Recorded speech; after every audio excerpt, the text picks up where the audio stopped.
Dear students, this is your maths copy, maths register, जहाँ पर क्या कर रहे हैं आप अपना रूटीन का डेली वर्क जो भी आपको लेक्चर्स में मिल रहा है आप काम कर रहे हैं। ठीक है, अब क्या करेंगे, अपनी कॉपी को टर्न करेंगे बैक पर और 25 पेजेस, इट मीन्स 50 साइड्स, ठीक है, काउंट करेंगे और एक पोर्शन सेपरेट करेंगे with the help of this computer paper. Right geometry over there, this is your geometry portion. और अब जितना भी ज्योमेट्री का काम होगा वो आप इस पोर्शन में अटेम्प्ट करेंगे। ठीक है, यानी जितनी ज्योमेट्री की वीडियोस आती जाएंगी ग्रेजुअली आप यहाँ पर उसका काम जो है वो अटेम्प्ट करेंगे अपने रजिस्टर में।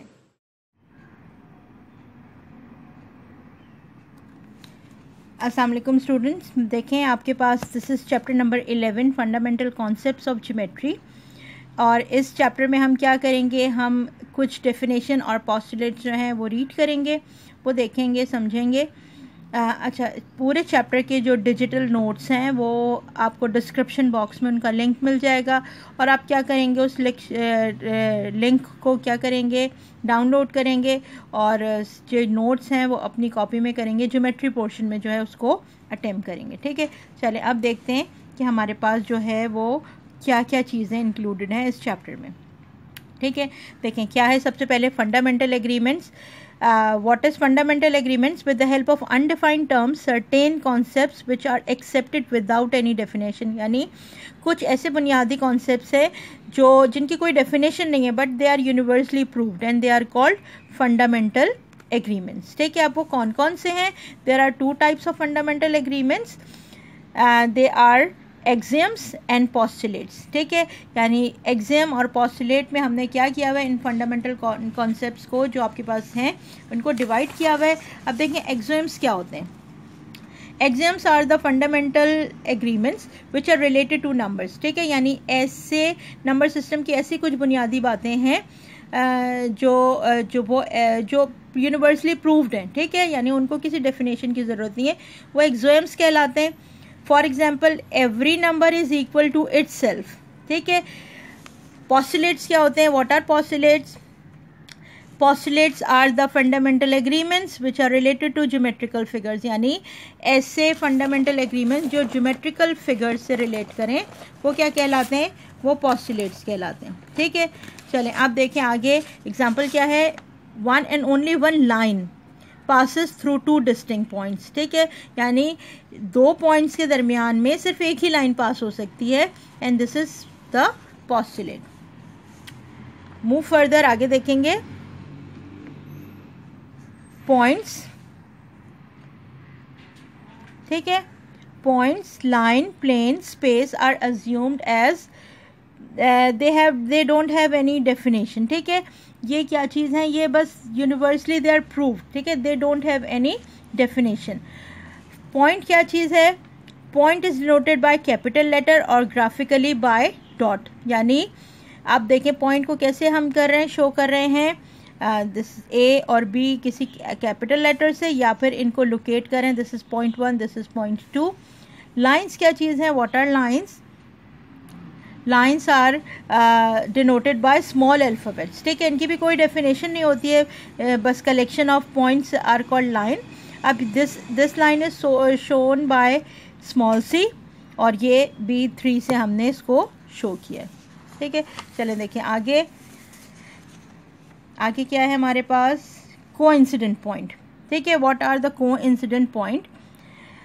To points having same location, यानी ऐसे दो पॉइंट जिनकी लोकेशन सेम होगी वो क्या कहलाएंगे? वो कोइंसिडेंट पॉइंट कहलाएंगे। अब see P and Q, P और क्यू की लोकेशन सेम है, इसीलिए पी और क्यू क्या है? Symbolically they are equal, they are coincident point. ऐसी दो लाइंस जिनकी लोकेशन सेम हो, यानी वो एक दो लाइंस जो हैं वो सेम को रिप्रेजेंट कर रही हो, वो क्या कहलाएंगी? Coincident lines. If two lines L1 and L2 represent the same line, they are called coincident line। ठीक है, यानी L1 is equal to L2 because they represent the same line। Okay, now what are the collinear points? ठीक है, and non-collinear points। अब collinear और non-collinear point कौन से होते हैं? अगर कोई भी पॉइंट्स जो हैं वो कलेक्शन ऑफ पॉइंट एक ही लाइन पर लाए करें तो वो क्या कहलाते हैं? वो कोलिनियर कहलाते हैं। और अगर कोई पॉइंट जो है वो उस लाइन से हट जाए वो नॉन कोलिनियर कहलाएगा। फॉर एग्जांपल देखें, this is line and having A, B and D. A, B and D are lie on the same line, यानी the point that lie on the same line is called collinear point, यानी A, B, D जो है they are collinear point. The point that do not lie on the same line is called non-collinear point. Point C is not lie on the same line. It means point C is non-collinear point. ठीक है, चलें देखें what is between and beyond. Between का मतलब दरमियान में, beyond का मतलब उससे आगे। अब आपके पास ये लाइन है, कोलिनियर पॉइंट्स हैं ये तीनों। इसमें बी जो है इट इज़ बिटवीन पॉइंट, ठीक है, यानी between A and C, while A is beyond B C and C is beyond A B. C जो है वो ए बी के बाद है, ए जो है वो बी सी के बाद है, और बी पॉइंट जो है वो ए और सी के दरमियान में है। ठीक है, आगे बढ़ें। Line segment. If A and B are 2 points then line segment A B contain point A and B and all the points between them, यानी ए और बी के दरमियान में आने वाले सारे point including A and B is called line segment. What is ray? Ray क्या चीज़ है?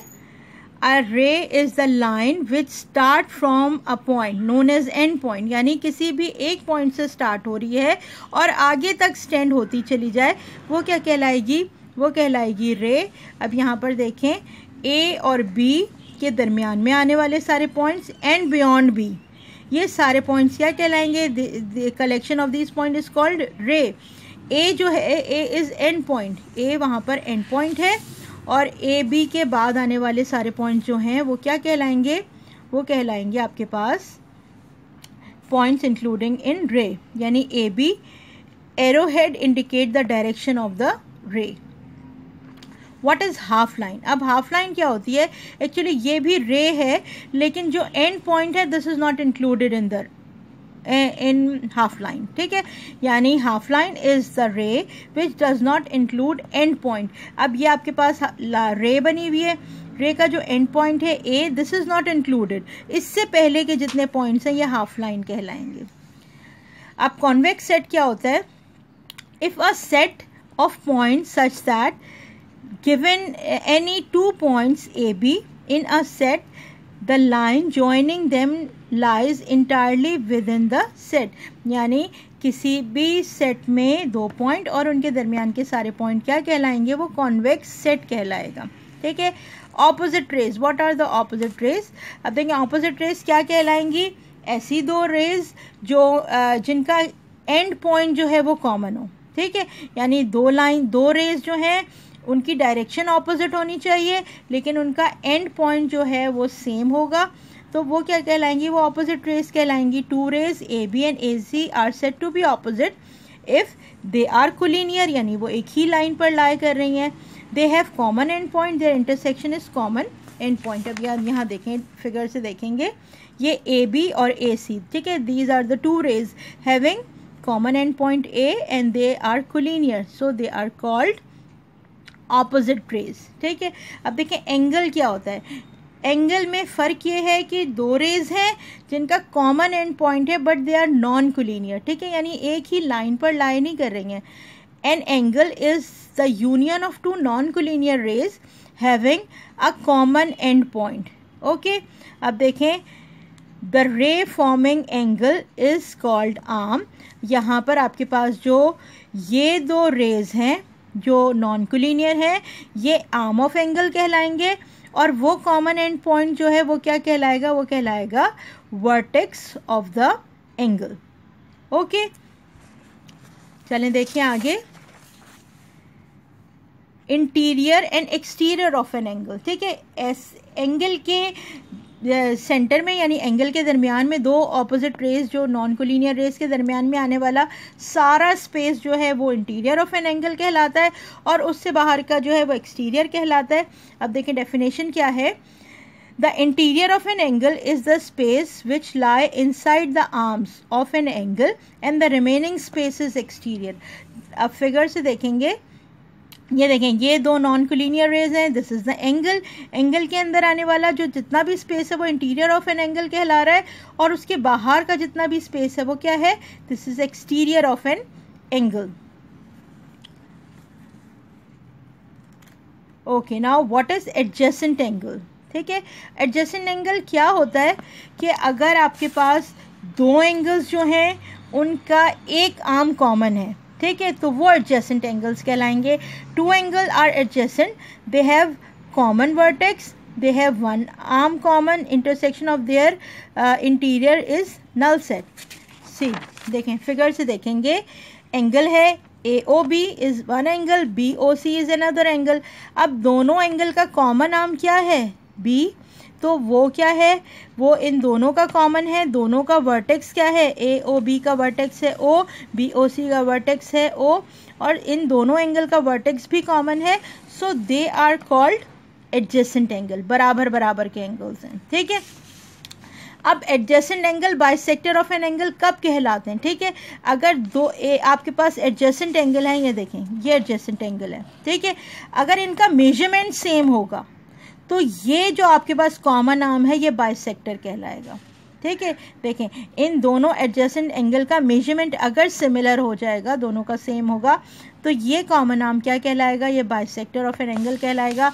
देखिए डेफिनेशन क्या है, if two adjacent angles are equal in measurement, then the common arm is called bisector of an angle formed by non-common arms। ठीक है, यानी non-common arm के दरमियान जो common arm है वो क्या कहलाएगा, वो कहलाएगा bisector of an angle। ठीक है, अब ये सिंपल है। कॉम्प्लीमेंट्री एंगल क्या होता है, अब एडजेसेंट एंगल है, आपके पास दो एंगल्स हैं, इनका एक आर्म कॉमन है, लेकिन अगर इन दोनों का मेजरमेंट किसके बराबर होगा, 90 डिग्री के बराबर होगा, तो ये क्या कहलाएंगे, ये कॉम्प्लीमेंट्री एंगल कहलाएंगे। इसी तरह अगर आपके पास दो एडजेसेंट एंगल्स हैं और उनका सम मेजर दोनों का जो है वो किसके बराबर आ रहा है, वो 180 के बराबर आ रहा है, इसका मतलब वो क्या कहलाएंगे, वो सप्लीमेंट्री एंगल्स कहलाएंगे। If the sum measure of two angles is 180 degree, they are called supplementary angles। ठीक, आगे देखें, राइट एंगल क्या होगा, अगर आपके पास कोई भी एंगल का सम मेजर 90 के बराबर हो जाएगा, then it is called right angle.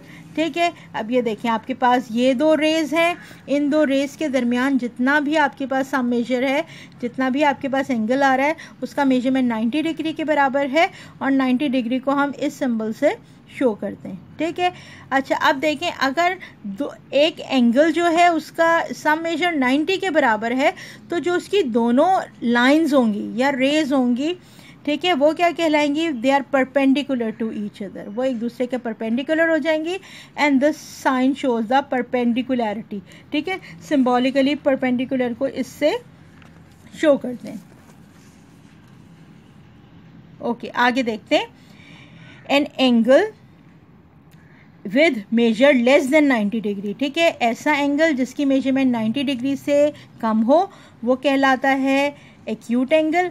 ऐसा एंगल जिसकी मेजरमेंट 90 डिग्री से ज़्यादा हो वो कहलाता है ऑब्ट्यूज एंगल। और ऐसे दो एंगल्स जिनका मेजरमेंट इक्वल हो, ठीक है, वो कहलाते हैं congruent angles. Two angles with the same measurement are called congruent angle. ठीक है, अच्छा आगे देखें, वर्टिकली ऑपोजिट एंगल क्या है। अब आपके पास अगर दो लाइन एक दूसरे को इंटरसेक्ट करें, ठीक है, two line intersect each other, ठीक है, तो उनके दरमियान में जो ऑपोजिट एंगल्स बनेंगे वो क्या होंगे, वो हमेशा बराबर होंगे। चलें फिगर से देखते हैं, these are the two lines. ठीक है, ये दो लाइन्स हैं और ये लाइन्स क्या हैं, एक दूसरे को इंटरसेक्ट कर रही हैं एक पॉइंट पर। अब जो इनके ऑपोजिट एंगल्स बन रहे हैं ये हमेशा क्या होंगे, ये बराबर होंगे, यानी एंगल ए हमेशा किसके बराबर होगा, एंगल बी के बराबर होगा। And angle A and B are the vertically opposite angles. ठीक है, चलें देखें हमने क्या किया, हमने सारी डेफिनेशंस देखी जो आपके चैप्टर में गिवन है। अब क्या करेंगे, अब इसके पॉस्टुलेट्स देखेंगे कि क्या क्या पॉस्टुलेट्स इसमें गिवन है, यानी ऐसी कौन सी स्टेटमेंट्स जो हैं वो पहले से प्रूव्ड हुई हुई हैं, जिनकी मदद से हम क्या करेंगे, हम अपने थ्योरम्स को जो है वो वेरीफाई करेंगे। ठीक है, चलें अब नेक्स्ट वीडियो में हम देखेंगे कि what are the postulates given in this chapter.